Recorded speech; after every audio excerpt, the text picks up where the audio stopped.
दोस्त अभी सफ़र में है, मंजिल मिलने पर बताएंगे। दोस्त अभी सफ़र में है, मंजिल मिलने पर बताएंगे कि रास्ते में किस किस ने अपना रास्ता बदला था। राह में निकल चलाए राही, मंजिल जाने कहाँ भेटाए। NCERT क्लास 10 प्रश्न वाली 1.1 क्वेश्चन नंबर 4। पीछे सभी सवाल बता चुके हैं, 10वां का प्ले लिस्ट जा करके चेक कर सकते हैं। तो क्वेश्चन है मेरा, यूक्लिड विभाजन का प्रयोग करके दर्शाइए कि किसी धनात्मक पूर्णांक का वर्ग किसी पूर्णांक m के लिए 3m या 3m+1 के रूप का होता है। संकेत यह मान लीजिए x कोई धनात्मक पूर्णांक है, तब यह 3q+1 या 3q+2 के रूप में लिखा जा सकता है। इनमें से प्रत्येक का वर्ग कीजिए और दर्शाइए इन वर्गों को 3m या 3m+1 के रूप में लिखा जा सकता है।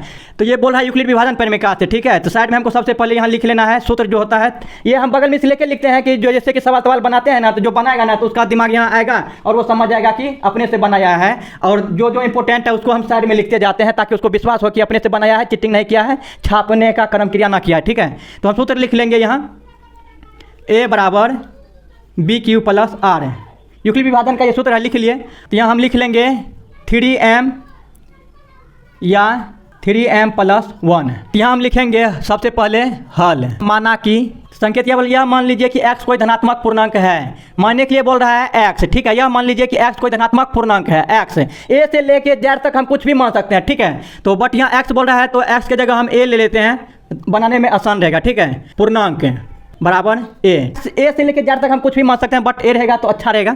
a बराबर BQ+R। तो इसको हम हिंदी में क्या बोलते हैं, भाज बराबर भाजक गुना भागफल प्लस शेषफल। तो इसको जो है हमको दर्शाना पड़ेगा यहाँ, ठीक है। a तो हम पूर्णांक मान लिए हैं, b बचा है, तो b को हम क्या बोलते हैं, भाजक। और भाजक मेरा कितना है 3, और उसके बाद बचा q, तो q को हम क्या बोलते हैं, भागफल। तो यहाँ लिख लेंगे भागफल। तो यहाँ q जो है भागफल है, तो q ही रख देंगे। उसके बाद बचा r, तो r को हम क्या बोलते हैं, शेषफल। 3q+2 है, यहाँ अगर 3 रहता तो 3 तक हम लेते, बट यहाँ 2 है तो 2 तक हम लेंगे शेषफल। शेषफल जब भी मेरा आएगा ना तो 0 आएगा, 0 से नीचे नहीं हो सकता, माइनस में नहीं हो सकता, 0 से लेके ऊपर तक ही शेष बचेगा, ठीक है। तो यहाँ हम 0 लेंगे, 1 लेंगे और 2 लेंगे। शेषफल मेरा 0 1 2 बच सकता है, 2 है इसलिए कि हम 2 तक लिए, 3 भी ले सकते थे, ठीक है।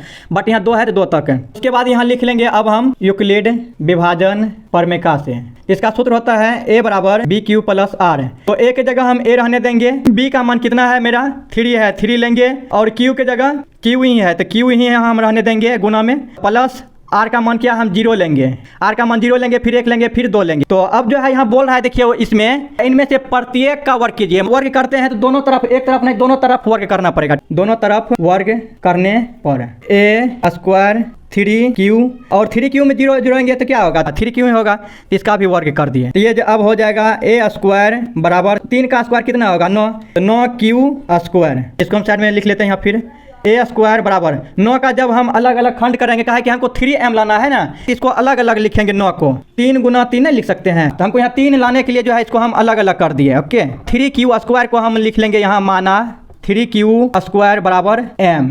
3q² को हम क्या मान लिए, m मान लिए, कहा कि 3m हमको लाना है हर हाल में। a² बराबर 3q² को हम क्या माने हैं, m, तो 3q² की जगह हम यहाँ m दे देंगे, ओके।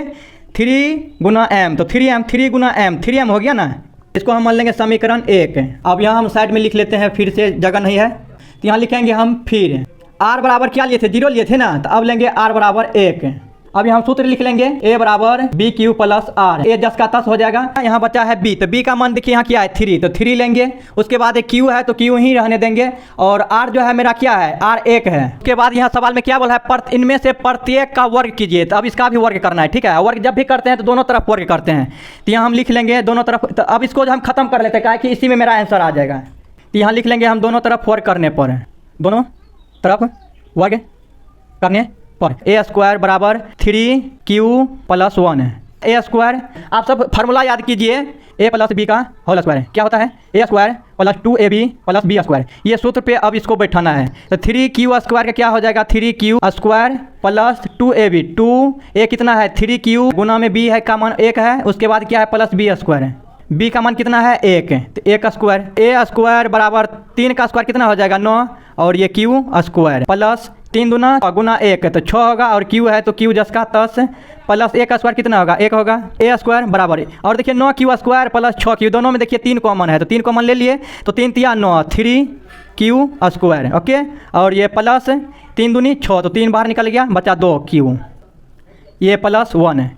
3q² + 2q इसको हम मान लेंगे m, माना 3q स्क्वायर प्लस 2q बराबर m।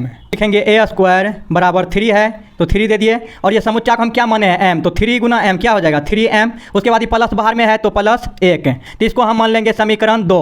इसको हम लिखेंगे अतः समीकरण 1 और 2 से पता चलता है कि किसी धनात्मक पूर्णांक का वर्ग 3m या 3m प्लस 1 के रूप का होता है।